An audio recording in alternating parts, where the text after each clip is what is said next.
Chers amis, bonjour et bienvenue encore une fois sur les ondes de Radio Salaz FM. Et cette émission est aussi relayée exceptionnellement aujourd'hui sur les ondes de Radio Arc-en-Ciel. Du coup, moi, ce que je vais m'exprimer à l'origine sur Salaz FM, et c'est quelquefois m'y trompe les gars.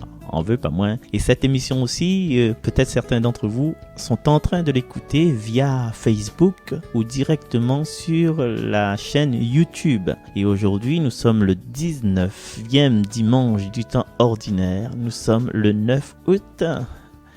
Et nous commençons cette émission avec une prière de Luce Rose. Tous les yeux te cherchent, Seigneur. Et puis, on entre dans la liturgie. Tous les yeux te cherchent. Tous les yeux te cherchent, Seigneur. Les yeux bleus comme l'azur, les yeux verts comme les prés, les yeux noisettes, couleur de quelques fruits, les yeux noirs comme ceux de Maria. Tous les yeux se ferment pour te prier, Seigneur. Les grands yeux de la peur, les yeux malades des orphelins d'outre-mer et du Vietnam, les yeux effarés des prisonniers, des affamés, des fous, les yeux inachevés des aveugles, les yeux fiévreux des enfants noirs de l'Afrique et de Harlem. Mais prends en pitié aussi ces yeux qui t'oublient, Seigneur, les yeux errants des délinquants, les yeux égarés des drogués, les yeux vides de l'agonie, les yeux vengeurs des agresseurs, les yeux perdus des matérialistes, des athées, même les yeux heureux des amoureux, ces yeux, Seigneur, qui n'ont plus le temps de te regarder. Mon bonheur à moi, c'est d'avoir eu des yeux, me permettant de te voir et de voir le monde vivre, bien qu'il ne soit pas toujours beau entre les mains des hommes.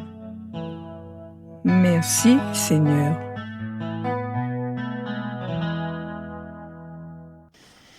Tous les yeux te cherchent, Seigneur. Eh bien oui, dans la liturgie d'aujourd'hui, on voit bien que, notamment dans la première lecture, le livre des rois, le premier livre des rois, qui nous raconte l'histoire de Élie. Élie qui nous ressemble un peu, Élie qui est fatigué parce qu'il y a eu des malversations, dirons-nous, avec Jézabel, la femme du roi Akab. Donc, à un moment donné, je vous résume l'histoire. Hein. Jézabel, elle vient de Sarepta. Du coup, elle est venue dans le pays de Juda, se marier avec le roi Akaz, mais elle a emmené avec elle ses idoles, ses faux dieux, les Baals, Dieu Baal. Et puis, à un moment donné, le Seigneur a envoyé Élie auprès du roi et pour montrer qui est le vrai Dieu. Et il y a eu sur le mont Carmel une confrontation entre les 150, je ne sais plus, 4000 prêtres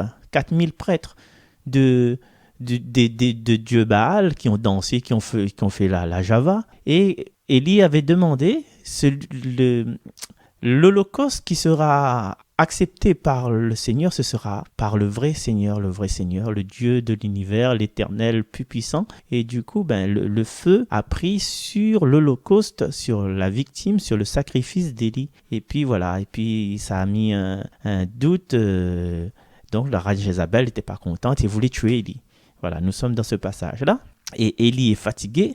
Il s'enfuit vers la montagne de Dieu à l'Horeb. Et là, il passe la nuit. Et le Seigneur lui dit « Sors et tiens-toi sur la montagne devant le Seigneur, car il va passer. » Et nous voyons dans ce passage qu'il y a un ouragan l'ouragan est fort et violent, et l'ouragan il fend, en créole dit fond, les montagnes. Cet ouragan brise les rochers. Je ne sais pas si vous avez déjà vu un ouragan ou un cyclone briser les rochers. Alors ça a dû faire beaucoup de bruit, ça a dû rendre Élie la peur de sa vie. Eh bien, le Seigneur n'était pas dans cet ouragan. Il y avait aussi un tremblement de terre, le tremblement de terre que nous pouvons ressentir quelquefois sur l'île de la Réunion, mais c'est de la tremblote, quoi. C'est des petits frissons de terre, on dirait.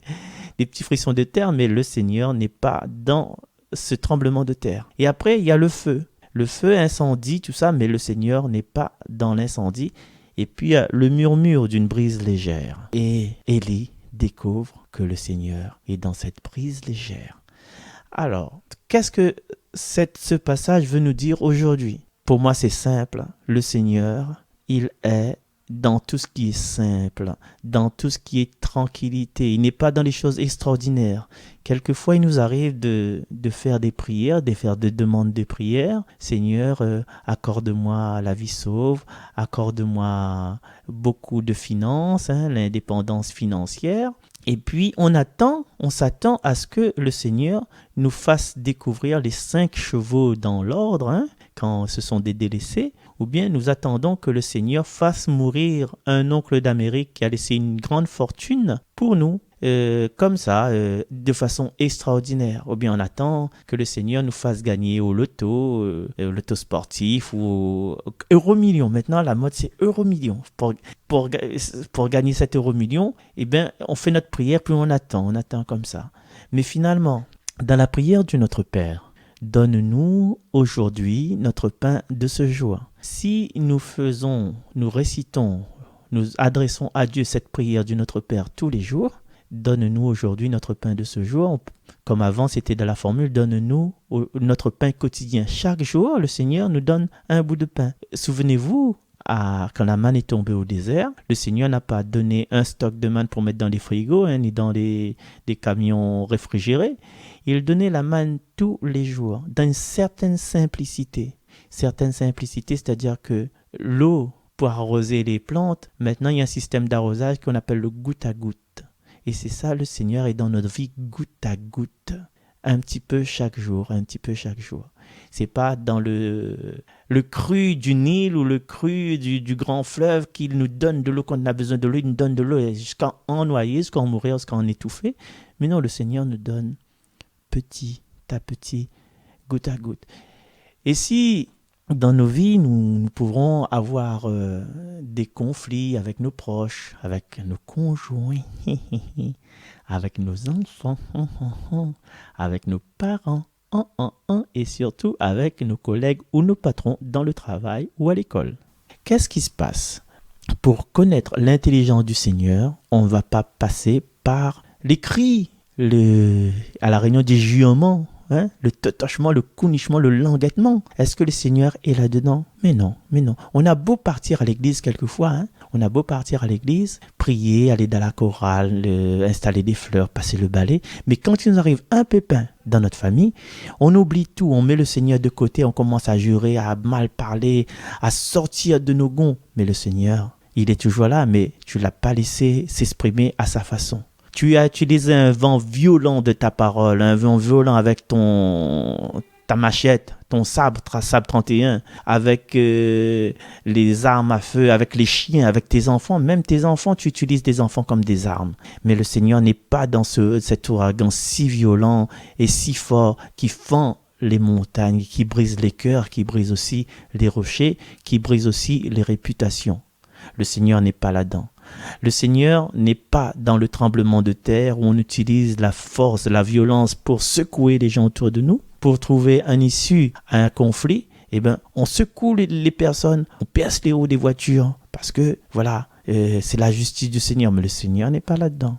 Le Seigneur n'est pas non plus dans le feu, ce feu qui nous brûle, ces calomnies qu'on dit sur des personnes pour régler nos problèmes. Dans des réunions, là en ce moment, pas très longtemps, réunion des transporteurs, là, si ça se trouve, il y avait des langues de feu, mais c'est pas ces langues de feu du jour de la Pentecôte pour remplir les disciples et les apôtres de l'Esprit Saint, mais des langues qui tuent, des langues de vipères, peut-être, ne sait-on jamais, mais l'essentiel, c'est que dans dans tous les conflits, il y a toujours la présence de Dieu à travers une personne qui reste calme, qui regarde.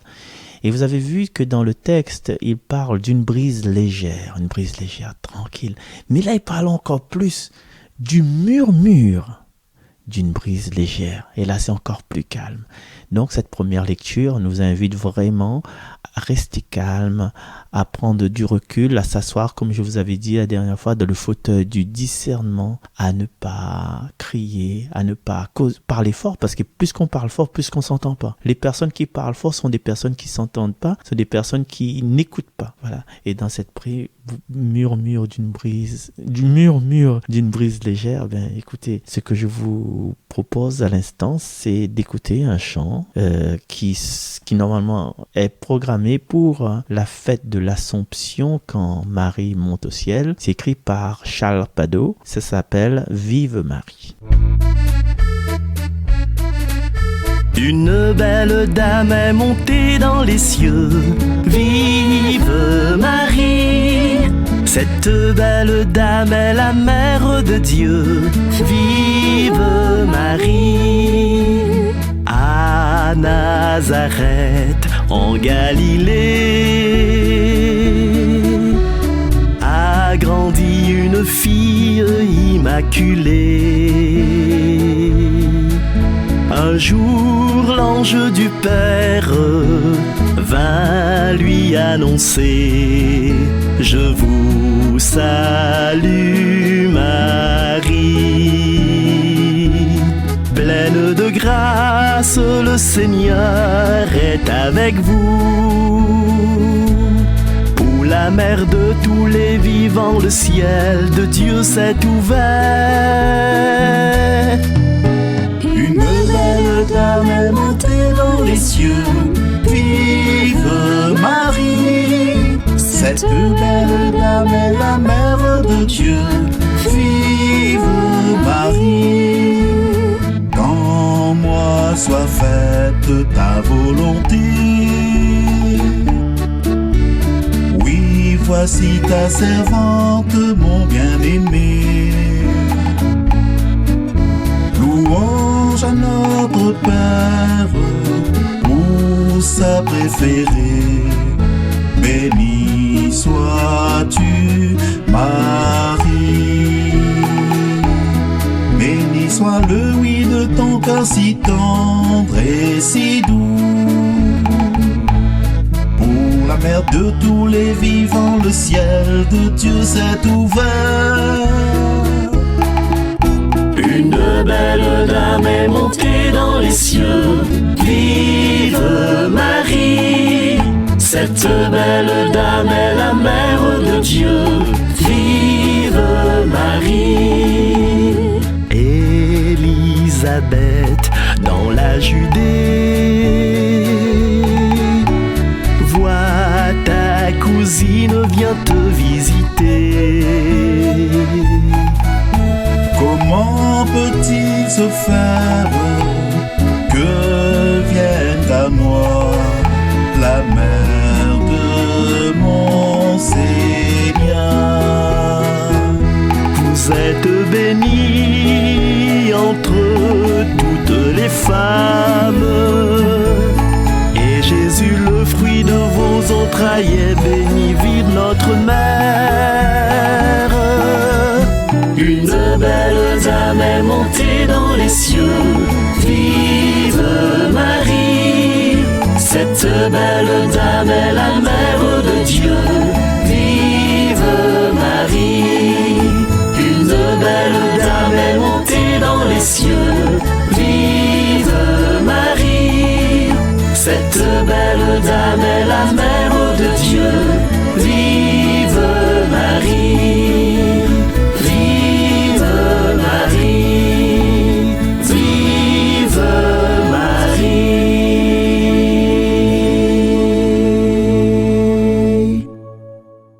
Une belle dame est montée dans les cieux, vive Marie. Cette belle dame est la mère de Dieu, vive Marie. Nous poursuivons notre émission 3x5 sur les ondes de Salaz FM, également repris par Radio Arc-en-Ciel. Et le psaume de ce jour, fais-nous voir Seigneur ton amour et donne-nous ton salut. Comme nous l'avons compris, l'amour du Seigneur, c'est dans la douceur. Le salut du Seigneur, c'est dans l'acceptation de tout ce qui peut nous arriver. Comme il dit, il a été subi par la méchanceté de Jézabel, par le roi Akab, qui était vraiment un roi un peu impuissant dans certains événements. Et pour rencontrer Dieu, il faut vraiment être passé par tous ces moments de solitude, de désespérance, une vie remplie, une vie riche, une vie joyeuse, une vie abondante, dont on ne sait pas l'origine de cette abondance. Quelquefois, on oublie que c'est Dieu qui nous donne. Et le Seigneur donne ses bienfaits, la terre donne du fruit. Quand vous buvez un jus de fruits, quand vous prenez un couteau pour couper le pain, quand vous regardez la télévision, eh bien, sachez que Dieu est derrière tout ça. Dieu est derrière tout ça. Et justement, nous allons à présent jeter un coup d'œil sur l'évangile de ce jour. L'évangile de ce jour, c'est Saint Matthieu chapitre 14, verset 22 jusqu'au verset 33. La dernière fois, Jésus avait nourri la foule avec cette multiplication des pains. Aujourd'hui, nous sommes dans cette suite, cette suite de la foule. Et puis, quand Jésus a déjà nourri la foule, quand la foule est bien nourrie, avec la guérison de quelques malades, tout ça, eh bien, Jésus oblige les disciples à monter dans la barque et à partir sur l'autre rive. Pendant ce temps, lui, son travail, ce sera de renvoyer la foule, nourrie par le pain de vie, nourrie par le pain de la parole. Eh bien, c'est comme si il nous envoie aussi. Il nous envoie à chaque fin de messe aller avec cette force qui nous remplit d'annoncer la bonne nouvelle. Et voilà que les disciples s'en vont. Il veut rester tout seul. Jésus veut rester tout seul, à l'écart, pour prier. Et déjà, Jésus ne prie pas avec ses disciples, voyez, parce qu'à un moment donné, il faudra être un petit peu égoïste pour se retrouver soi-même. Il n'a pas eu le temps de réfléchir sur la mort de Jean-Baptiste. Juste avant, Jean-Baptiste est mort, il a appris la nouvelle, mais il n'a pas eu le temps de réfléchir. Ça veut dire que même dans la fatigue, même dans les moments de dépit, des moments de désespoir, on peut garder toujours une petite place pour la prière. Jésus est dans la solitude, mais c'est une solitude avec Dieu. Et le soir venu, c'est écrit en phrase, le soir venu, il était là, seul. Mais, comme je vous dis, on n'est jamais seul. Et la barque est au loin, voilà, la barque est au loin, battue par les vagues, car le vent était contraire. Donc, les disciples sont ballottés. Et ce sont des pêcheurs aussi, ce sont des pêcheurs, mais on connaît bien que la mer de Galilée, le lac du Tibériade, c'est une mer de tous les dangers. Et quand on sort à la mer, on ne sait pas si on va rentrer le soir chez soi. Et la mer, vous savez, c'est toujours un endroit où il y a la demeure du démon, il y a la cruauté, Mama Wata, tu vois, c'est un endroit dangereux. La mer a déjà pris beaucoup de pêcheurs qui sont partis et qui sont jamais revenus. Et nous pouvons imaginer justement l'angoisse de ceux qui sont dans la barque. Et la mer est battue. Le soir venu, vers la fin de la nuit, Jésus arrive. C'est-à-dire que pendant toute la nuit, la barque est battue. La barque est ballottée. Et Jésus arrive, marche sur la mer. Les disciples disent quoi ? Premier truc, c'est un fantôme. C'est quelque chose de négatif, c'est quelque chose qui fait peur. Et justement, ils ont peur. Et imaginez-vous, ils ont peur, ils se mettent à crier. Ces hommes bourrus, ces hommes pleins de poignes, ils se mettent à crier. Et que dit Jésus ? Confiance, c'est moi, n'ayez plus peur. Confiance, c'est moi, n'ayez plus peur. Et justement, dans notre vie de chaque jour, nous sommes tout le temps, souvent, sous l'emprise de l'inquiétude, de la peur. Même en fait, malgré que la médecine a progressé, hein, vous savez, il y a beaucoup de maladies qui ont été éradiquées, mais il y a toujours de malades.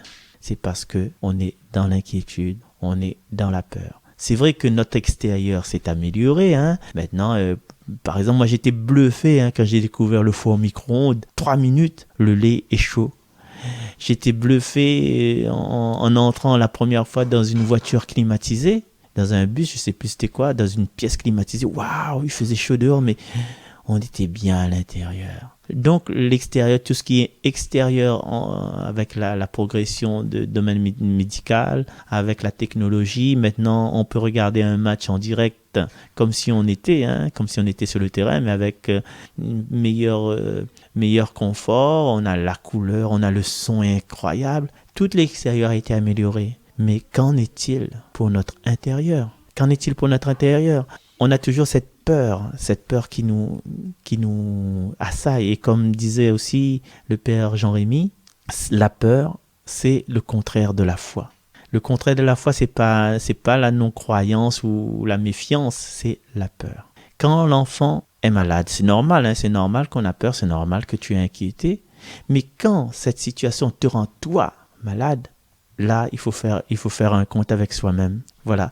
Et en faisant un compte avec soi-même, comment on peut faire ? On peut trouver quelqu'un pour qui parler de tes peurs. Parce que les peurs sont multiples. Pierre avait peur. Pierre, il descend de la barque, il marche sur les eaux pour aller voir Jésus.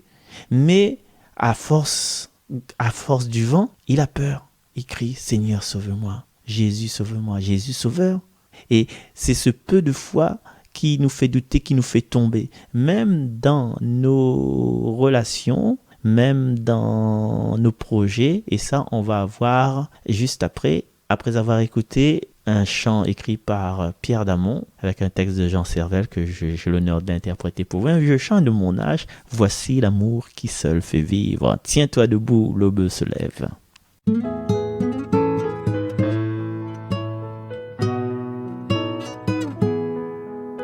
Voici l'amour qui seul fait vivre, prends-le en toi. Voici vivant le Fils de l'homme, livré pour toi. Tiens-toi debout, la nuit s'achève, prends de ce pain. Tiens-toi debout, l'aube se lève, prends de ce vin. Voici l'amour qui seul fait vivre, prends-le en toi. Voici vivant le Fils de l'homme, livré pour toi. Tiens-toi debout sur la pirogue, face au destin. De quel recours seraient les drogues quand la nuit vient? Voici l'amour qui seul fait vivre, prends-le en toi. Voici vivant le Fils de l'homme, livré pour toi. Sans passe droit et sans dispense, face à la mort, saisis ton mal et ta souffrance, à bras le corps. Voici l'amour qui seul fait vivre, prends-le en toi. Voici vivant le Fils de l'homme, livré pour toi. Ne rêve pas d'une survie, libération. La mort est vraie, autre est la vie, résurrection. Voici l'amour qui seul fait vivre, prends-le en toi. Voici vivant le Fils de l'homme, livré pour toi. Tout aujourd'hui poursuit la lutte, main dans la main. Recrée la terre pour la fête, viens demain. Voici l'amour qui seul fait vivre, prends-le en toi. Voici vivant le Fils de l'homme, livré pour toi. Voici l'amour qui seul fait vivre, prends-le en toi. Voici vivant le Fils de l'homme, livré pour toi.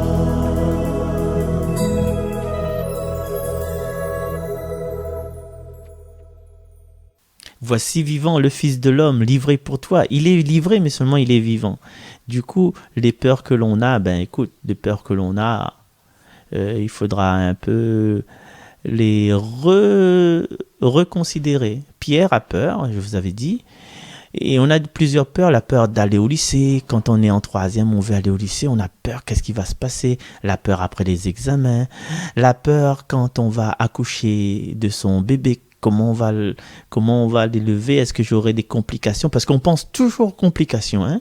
On pense jamais que le bébé va bien sortir en souriant, en fumant une cigarette peut-être, en jouant de la belote. Non, on pense toujours qu'il y aura des complications. C'est vrai, il y aura des complications, mais il n'y a pas que ça.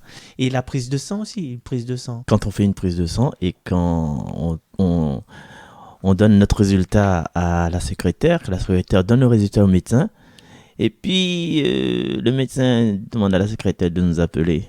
S'il vous plaît, le médecin a besoin de vous par rapport à votre prise de sang. Et là, je vous jure que le cœur bat la chamade, même si les résultats sont positifs,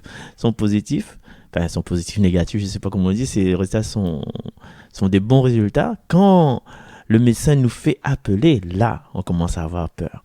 Quand le CPE appelle l'élève convoqué à la vie scolaire, même si c'est pour dire quelque chose de banal, et on commence à avoir peur. Voilà. Du coup, qu'est-ce qu'il nous reste à faire aujourd'hui? C'est de mettre le Seigneur dans tout ça, quoi. Écoute, on n'a pas à avoir peur. Dieu est avec nous, Jésus est avec nous. Et qu'est-ce qu'on peut donner à Dieu comme prière à travers cette liturgie d'aujourd'hui avec Élie, avec le psaume, avec l'évangile, cet évangile où Jésus marche sur les eaux, Pierre a peur, c'est d'avoir la foi. Et puis de vraiment de faire confiance au Seigneur malgré nos petitesses, malgré nos faiblesses, et quelquefois les pleurs d'aujourd'hui, les larmes que nous versons aujourd'hui servent à fleurir le jardin de demain. Comme je dis toujours avec les personnes qui me suivent, qui les personnes qui se confient à moi un petit peu quelquefois, les personnes avec qui je partage aussi, moi je dis toujours que tout est grâce, tout est là comme ça doit arriver. Et puis, si ça n'arrive pas, le Seigneur est notre GPS.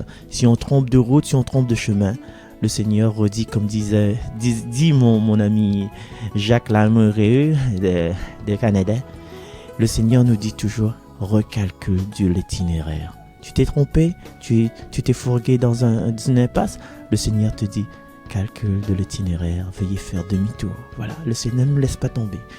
Ce que l'on peut demander cette semaine, jusqu'à la semaine prochaine, demander tant qu'on veut, c'est d'offrir à Dieu 2 ou 3 situations d'inquiétude. Voilà, 2 situations d'inquiétude pour que le Seigneur souffle une légère brise sur nos cœurs, sur nos peurs, et que le Seigneur nous dise confiance, c'est moi, n'aie plus peur.